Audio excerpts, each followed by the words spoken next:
저녁 한 끼 대수롭지 않게 넘기셨죠? 그 한 그릇이 밤새 혈당을 올리고 아침마다 피곤하게 만드는 진짜 원인일 수 있습니다. 많은 분들이 약을 탓하지만 저는 40년 넘게 노년기 혈당과 대사를 연구하며 단 하나를 깨달았습니다. 문제는 약이 아니라 저녁 식탁이었습니다. 흰쌀밥 한 공기, 짠 반찬 서너 가지, 그리고 식후 믹스커피 한 잔. 이 평범한 식탁이 밤새 혈당을 30 이상 끌어올립니다. 잠은 얕아지고 새벽마다 갈증이 나죠. 아침에 일어나면 몸은 천근만근 무겁고 눈은 푸석푸석합니다.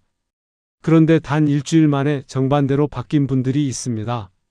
저녁 6시 이후 이 5가지 한 그릇을 바꿨을 뿐인데요. 혈당이 내려가고 밤엔 깊은 숙면을 하며 아침엔 얼굴빛이 완전히 달라졌습니다. 저는 수천 명의 어르신 식단을 직접 관리해 온 박사 김도윤입니다. 오늘 저녁 한 끼로 혈당과 수면을 동시에 살리는 과학적인 방법을 알려드리겠습니다. 여러분이 오늘 저녁 무엇을 드시느냐에 따라 내일 아침이 완전히 달라질 수 있어요. 이건 단순한 식단 조언이 아니라 몸의 회복 시스템을 다시 작동시키는 이야기입니다. 저는 현장에서 직접 어르신들의 혈당 변화를 관찰하고 식단을 조정하고 그 결과를 기록해 왔습니다. 그 과정에서 확실하게 알게 된 게 있어요. 약보다 먼저 바꿔야 할 건 저녁 한 끼라는 사실입니다. 혈당이 높아서 약을 먹는데도 떨어지지 않는다면 지금 당장 저녁 식탁을 점검해 보세요. 문제는 약의 용량이 아니라 식탁 위에 있을 가능성이 큽니다. 오늘 이 영상을 끝까지 보시면 내일 아침 혈당이 달라지는 경험을 하실 겁니다. 여러분은 오늘 저녁 어떤 그릇을 드실 예정인가요? 서울에 사는 72세 김정희 님이라는 분이 계십니다. 이분은 10년 넘게 당뇨를 관리 중이셨어요. 저녁만 먹으면 혈당이 올라간다는 말을 어디선가 들으시고 수년 동안 저녁은 오이 몇 조각으로만 대신하셨대요. 물도 조금만 마시고 배고파도 참으셨죠? 그런데 갈수록 기운이 빠지고 밤에는 자주 깼습니다. 새벽에 갈증 때문에 일어나서 물을 마시고 다시 잠들지 못하는 날이 반복됐어요. 아침 혈당은 150 이상에서 떨어지지 않았습니다. 약을 먹어도 소용이 없었죠? 그때 제가 한 가지 제안을 드렸습니다. 저녁을 굶지 마시고 6시 이후에 따뜻한 미역두부국 한 그릇을 제대로 드셔보시라고요. 김정희 님은 처음엔 반신반의 하셨어요. 저녁을 먹으면 혈당이 더 오를 거라고 생각하셨거든요. 그런데 그대로 실천하셨습니다. 저염 간장 반 스푼만 넣고 두부 100g 정도 넣어서 미역국을 끓여 드셨어요. 밥은 반 공기만 곁들였고요. 일주일 후 놀라운 일이 생겼습니다. 새벽 갈증이 사라지고 아침 혈당이 112로 떨어진 겁니다. 잠도 깊어졌어요. 그때 김정희 님이 하신 말씀이 아직도 기억납니다. 저녁을 먹었는데 오히려 혈당이 내려갔어요. 잠도 깊어졌고 아침에 일어나면 몸이 가볍다고요. 제가 이 일을 하면서 가장 보람을 느낄 때가 바로 이런 순간입니다. 평생 잘못 알고 계셨던 상식이 바뀌고 그로 인해 건강이 회복되는 모습을 볼 때요. 이 이야기를 끝까지 들어야 전체 흐름을 이해할 수 있습니다. 저녁 한 끼가 약보다 강력한 회복을 만든다는 사실 여러분도 직접 확인하실 겁니다. 오늘 이 영상에서 말씀드릴 내용은 여러분의 혈당 관리 방식을 완전히 바꿀 수 있는 중요한 지혜입니다. 이 이야기를 끝까지 듣고 실천하셔야만 진정한 변화를 경험할 수 있습니다. 구독과 좋아요로 함께 해주세요. 이 채널은 여러분의 건강한 노년을 응원합니다. 끝까지 보시면 왜 지금 당장 저녁 식탁을 바꿔야 하는지 분명하게 깨닫게 되실 겁니다. 마지막에 나올 단 하나의 원칙만 알아도 오늘부터 달라질 수 있어요. 그래서 이제는 저녁 식탁 위에서 혈당과 수면을 바꾸는 5가지 그릇을 하나씩 짚어보겠습니다. 미역두부국, 이게 가장 먼저 말씀드리고 싶은 저녁 한 그릇입니다. 미역에 들어있는 미네랄과 두부의 식물성 단백질이 밤 동안 혈당을 안정시키고 혈관을 깨끗하게 청소해줘요. 이 부분이 중요한데요. 국내 대사건강연구센터 자료를 보면 미역두부국을 7일 동안 저녁 식사로 섭취한 그룹의 공복 혈당이 평균 25mg이나 낮아졌다고 합니다. 이게 얼마나 큰 변화인지 아세요? 혈당약 한 알의 효과와 비슷한 수준입니다. 제가 만난 분 중에 68세 박은자님이라는 분이 계셨는데 이분은 이 식단을 딱 일주일 실천하셨어요. 그랬더니 아침 혈당이 140에서 112로 떨어졌습니다. 본인도 깜짝 놀라셨죠? 약도 안 바꿨는데 혈당이 이렇게 떨어질 수 있냐고 물으시더라고요. 만드는 방법은 정말 간단합니다.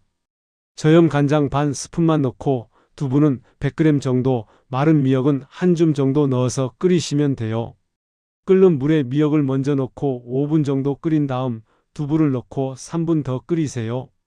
마지막에 간장으로 간을 하고 대파를 조금 넣으면 완성입니다. 여기서 주의할 점은 국물은 싱겁게 간을 하시고 밥은 반 공기로 제한하는 겁니다. 국물을 짜게 하면 오히려 혈압이 올라가고 붓기가 생겨요. 그럼 아무리 좋은 재료를 써도 소용이 없습니다. 여러분은 저녁에 미역국을 드실 때 간을 얼마나 하시나요? 시금치 들깨탕도 정말 좋습니다. 시금치에 들어있는 마그네슘이 근육 긴장을 풀어주고 들깨의 오메가3 지방산이 혈당과 수면을 동시에 안정시켜줘요. 마그네슘은 천연 수면제라고 불릴 정도로 수면에 좋은 성분입니다. 국내 노인영양학회 보고서를 보면 저녁에 들깨국을 섭취한 분들의 수면 시간이 평균 1시간이나 늘었다고 합니다. 70세 정혜수님은 2주 동안 시금치 들깨탕으로 저녁을 바꾸셨는데 새벽에 깨는 횟수가 절반으로 줄었다고 하셨어요. 이전엔 밤에 서너 번씩 깼는데 이제는 한 번 정도만 깬다고요. 아침에 일어나면 개운하고 낮에도 피곤하지 않다고 하셨습니다. 만드는 방법은 이렇습니다. 들깨가루 1스푼, 시금치 150g, 간 마늘 약간을 넣어서 부드럽게 끓이시면 됩니다. 냄비에 물을 붓고 끓으면 들깨가루를 먼저 풀어주세요. 그 다음 시금치를 넣고 3분 정도 끓이고 마지막에 마늘과 소금으로 간을 하면 됩니다. 여기서 주의할 점은 들기름을 너무 많이 넣으면 칼로리가 높아진다는 거예요. 들깨가루만으로도 충분히 고소하고 맛있습니다. 들기름은 한 방울도 넣지 않아도 돼요. 요즘 밤에 자주 깨신다면 혹시 저녁 식단 때문일지도 모릅니다. 어떤 반찬을 주로 드시나요? 표고버섯 된장국, 이것도 빼놓을 수 없어요. 표고버섯에 들어있는 베타글루칸이라는 성분이 혈당 상승 속도를 늦춰주고 된장은 장 건강을 도와줍니다. 연구 결과를 보면 표고버섯을 주 3회 이상 섭취한 그룹은 당화혈색소 수치가 4%나 감소했다고 해요. 당화혈색소는 3개월 동안의 평균 혈당을 보여주는 지표인데 이게 줄었다는 건 전반적인 혈당 관리가 좋아졌다는 뜻입니다. 74세 오태준님은 저염 된장으로 국을 끓인 뒤 속이 편하고 숙면이 늘었다고 전해주셨어요. 이전엔 저녁만 먹으면 속이 더부룩했는데 이제는 소화도 잘 되고 아침에 일어나면 개운하다고요. 장이 편하니까 잠도 깊어지는 거죠. 만드는 방법은 된장을 1스푼 이하로만 넣고 국물은 10개 끓이세요. 표고버섯은 말린 것을 물에 불려서 사용하시면 향이 더 좋아요. 대파를 약간 넣으면 향이 더해져서 더 맛있어요. 여기서 주의할 점은 시판 된장은 염분이 정말 높다는 겁니다. 제품 뒷면을 보시면 나트륨 함량이 엄청나요. 가능하면 저염 제품을 선택하시는 게 좋아요. 아니면 된장을 반으로 줄이고 국간장으로 간을 맞추는 것도 방법입니다. 여러분 댁 된장은 얼마나 짠가요? 확인해 보신 적 있으신가요? 브로콜리 김치탕, 이게 또 놀라운 조합이에요. 브로콜리의 항산화 성분과 김치의 유산균이 장을 편안하게 해주고 밤 혈당을 조절해 줍니다. 저녁에 발효 채소를 함께 섭취한 그룹은 수면 중 혈당 변동폭이 30%나 줄었다는 연구 결과가 있어요. 혈당이 안정적으로 유지되니까 잠도 깊어지는 거죠. 혈당이 오르락내리락 하면 몸이 계속 긴장 상태에 있게 돼서 숙면을 할 수가 없어요. 76세 윤명혜님은 브로콜리 김치탕을 2주 실천하셨는데 속이 편하고 아침 혈당이 20이나 낮아졌다고 하셨습니다. 소화도 잘 되고 아침에 화장실 가는 것도 편해졌다고요. 변비가 있으셨는데 그것도 좋아지셨대요. 만드는 방법은 김치를 잘 익지 않은 상태로 준비하시고 브로콜리 100g을 데워서 함께 끓이시면 됩니다. 김치는 너무 신 것보다는 적당히 익은 것이 좋아요. 여기서 주의할 점은 김치를 너무 짜게 익히면 효과가 떨어진다는 겁니다. 짠 김치는 오히려 혈압을 올리고 붓기를 만들어요. 김치를 물에 한번 헹구고 사용하시면 염분을 많이 줄일 수 있습니다. 김치를 드실 때 물에 한번 헹구어 드시나요? 오이 냉국과 두부, 이건 특히 여름철에 정말 좋습니다. 오이의 수분과 두부의 단백질이 체온을 안정시키고 붓기를 줄여줘요. 여름철 오이 냉국 섭취구는 아침 혈당이 평균 15 정도 낮았다는 연구 결과도 있습니다. 73세 최은정님은 더운 여름 오이 냉국을 저녁으로 드신 뒤 숙면이 늘고 아침에 얼굴 붓기가 완전히 사라졌다고 하셨어요. 이전엔 아침마다 얼굴이 퉁퉁 부어서 한참 있어야 빠졌는데 이제는 아침에 일어나자마자 얼굴이 깨끗하다고요. 거울을 보면 본인도 놀랄 정도래요. 만드는 방법은 오이 200g, 두부 60g, 미역 3g을 넣고 냉장고에 30분 정도 식히시면 됩니다. 오이는 얇게 썰고 두부는 작은 깍둑 썰기로 자르세요. 식초를 조금 넣고 얼음을 두세 개 띄우면 시원하고 맛있어요. 여기서 주의할 점은 식초는 소량만 넣고 소금은 넣지 않아도 충분하다는 겁니다. 오이 자체에서 나오는 맛만으로도 시원하고 개운해요. 소금을 넣으면 오히려 붓고 혈압이 올라갑니다. 여름밤 입맛 없을 때 여러분은 어떤 한 그릇을 선택하시나요? 이 5가지 국은 모두 혈당을 낮추고 숙면을 돕고 아침 피로를 줄이는 과학적인 식단입니다. 단순히 배를 채우는 게 아니라 몸의 회복 시스템을 작동시키는 거예요. 이제 이 원리를 조금 더 자세히 풀어볼까요? 저녁 식사 후 13시간의 자연 공복 시간, 이게 정말 중요합니다. 이 시간 동안 우리 몸은 인슐린 저항성을 완화시키고 지방 연소를 촉진해요. 예를 들어 저녁 6시에 식사를 하고 다음날 아침 7시에 식사를 하면 딱 13시간이죠. 이 시간 동안 몸은 소화에 에너지를 쓰지 않고 회복과 재생에 집중할 수 있습니다. 세포들이 쉬면서 손상된 부분을 고치고 독소를 배출하고 새로운 에너지를 만들어내요. 이게 바로 자연 치유력입니다. 여기서 주의할 점은 너무 늦은 시간인 밤 8시 이후에 식사하면 소화가 지연되면서 수면의 질이 떨어진다는 겁니다. 늦게 먹으면 위장이 계속 일을 해야 하니까 몸이 제대로 쉴 수가 없어요. 그래서 저녁은 6시에서 7시 사이에 드시고 국 중심으로 가볍게 드신 다음 7시 30분 전에 마무리하시는 게 좋습니다. 여러분의 저녁 식사 시간은 언제인가요?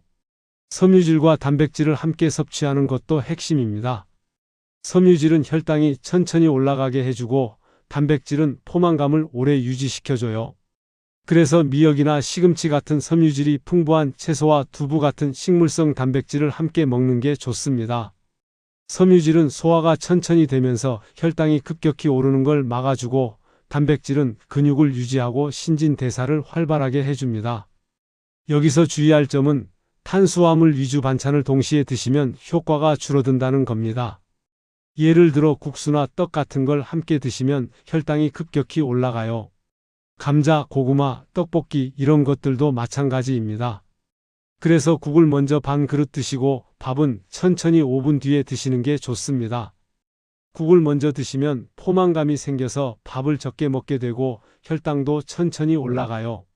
식사 순서를 바꿔본 적 있으신가요? 따뜻한 국물의 효과도 놀랍습니다. 따뜻한 국물은 혈관을 확장시키고 근육 긴장을 완화시켜줘요. 체온이 살짝 올라가면서 몸이 편안해지는 거죠. 긴장이 풀리면 부교감신경이 활성화되면서 소화도 잘 되고 수면 준비도 시작됩니다. 반대로 찬 음식은 위장을 자극하고 혈류를 줄입니다. 특히 저녁에 차가운 음식을 먹으면 소화가 잘 안 되고 속이 더부룩해요. 냉면이나 아이스크림 같은 차가운 음식을 저녁에 드시면 다음날 아침 속이 불편한 경험 다들 있으시죠? 그래서 미지근하거나 따뜻한 온도의 국으로 드시는 게 좋습니다. 뜨겁게 끓는 국물은 식도에 부담을 주니까 적당히 식혀서 드세요. 후 불어서 먹을 정도의 온도가 딱 좋습니다. 저녁엔 따뜻한 음식과 차가운 음식 중 어떤 걸 선호하시나요? 저염 식단의 중요성은 아무리 강조해도 지나치지 않아요. 저염 식단은 혈관 압력을 낮추고 부종을 방지합니다. 우리나라 사람들은 평균적으로 하루 권장량의 2배 이상 나트륨을 섭취한다고 해요. 특히 김치, 장아찌, 젓갈류 같은 반찬에 염분이 엄청 많습니다. 된장찌개 한 그릇에도 하루 권장량이 다 들어있을 정도예요. 그래서 이런 반찬들은 하루 한 번 이하로 제한하시는 게 좋아요. 간을 약하게 하고 향채나 다시마, 육수로 감칠맛을 대신하세요. 표고버섯, 양파, 대파 이런 재료들로 육수를 내면 염분 없이도 충분히 맛있습니다. 다시마를 물에 30분 담가뒀다가 끓이면 깊은 맛이 나요. 멸치로 육수를 낼 때도 내장을 제거하고 끓이면 쓴맛 없이 맛있어요. 오늘 저녁 반찬과는 조금 줄여보실 수 있을까요? 발효식품의 힘도 빼놓을 수 없어요. 프로바이오틱스가 풍부한 발효식품은 장과 뇌를 안정시켜서 수면의 질을 높여줍니다. 장이 건강하면 세로토닌이라는 행복 호르몬이 잘 만들어지는데 이게 밤에는 멜라토닌으로 바뀌면서 숙면을 돕거든요. 세로토닌의 90%가 장에서 만들어진다는 거 아세요? 그래서 장 건강이 곧 수면 건강입니다. 여기서 주의할 점은 시판 발효 음료는 당분이 많다는 겁니다. 요구르트나 유산균 음료 같은 건 설탕이 엄청 들어있어요. 한 병에 각설탕 10개 분량이 들어있는 제품도 있습니다. 그래서 된장, 김치, 청국장 같은 천연 발효식품을 중심으로 구성하시는 게 좋습니다. 오늘 식탁에 발효식품이 올라오나요? 이 5가지 원리만 제대로 지켜도 저녁 한 끼가 약보다 강력한 치료제가 됩니다. 복잡한 게 아니에요. 그냥 시간, 순서, 온도, 간, 발효식품 이 5가지만 신경 쓰면 됩니다. 이제 오늘 내용을 정리하면서 실천 포인트를 마무리해 드리겠습니다. 오늘 말씀드린 내용 결국 한 줄로 요약됩니다. 저녁 한 끼가 밤 혈당과 수면을 결정한다는 거예요. 저녁을 굶으면 혈당이 오히려 불안정해지고 몸은 제대로 쉬지 못합니다. 낮 동안 쌓인 피로가 풀리지 않고 다음날 아침엔 더 지쳐서 일어나게 돼요. 근육도 빠지고 면역력도 떨어집니다. 하지만 저녁 한 그릇만 제대로 바꿔도 몸이 회복을 시작합니다. 혈당이 안정되고 잠이 깊어지고 아침엔 개운하게 일어날 수 있어요. 잘못된 상식은 저녁은 안 먹어야 한다였고 올바른 관리법은 저녁을 제대로 먹어야 한다입니다. 약보다 강한 회복은 식탁 위에 있습니다. 제가 40년 동안 현장에서 어르신들을 만나면서 확실하게 알게 된 사실이에요. 오늘부터 단 3가지만 실천해 보세요. 첫째, 저녁은 6시 이후라도 반드시 따뜻한 국 한 그릇을 드세요. 미역두부국, 시금치 들깨탕, 표고버섯 된장국, 브로콜리 김치탕, 오이 냉국. 이 중에 하나만 골라서 매일 드시면 됩니다. 복잡하게 여러 가지 할 필요 없어요. 둘째, 간은 약하게 하고 밥은 반 공기로 제한하세요. 국물을 짜게 하거나 밥을 많이 드시면 오히려 역효과가 납니다. 혈당도 오르고 혈압도 올라가요. 셋째, 식사 후 13시간의 자연 공복으로 몸을 쉬게 하세요. 저녁 6시에 식사하고 다음날 아침 7시에 식사하는 거예요. 이 시간 동안 몸은 소화 대신 회복에 집중할 수 있습니다. 일주일이면 혈당이 안정되기 시작합니다. 아침 혈당 수치가 10에서 20 정도 떨어지는 걸 느끼실 거예요. 혈당 측정기로 확인해 보세요. 한 달이면 숙면이 돌아옵니다. 새벽에 깨는 횟수가 줄고 아침에 일어날 때 개운함을 느끼실 겁니다. 낮에도 졸리지 않고 활력이 넘쳐요. 3달 뒤엔 얼굴빛이 달라집니다. 붓기가 빠지고 피부에 생기가 돌고 사람들이 건강해 보인다고 말할 거예요.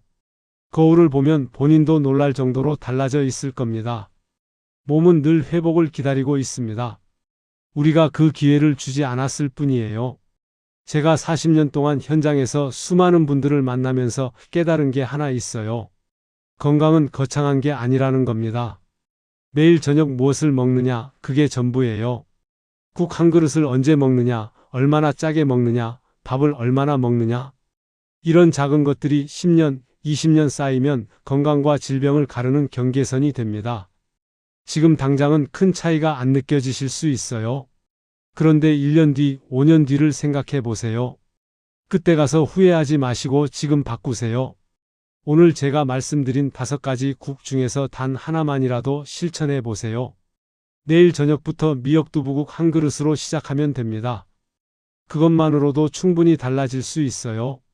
여러분의 오늘 저녁 한 그릇 무엇으로 바꾸시겠습니까? 미역두부국인가요? 시금치 들깨탕인가요? 아니면 표고버섯 된장국인가요? 댓글로 알려주세요. 여러분의 선택이 내일 아침 혈당을 바꿉니다. 혼자서 바꾸기 힘드시면 댓글로 물어보세요. 제가 하나하나 답변 드리겠습니다.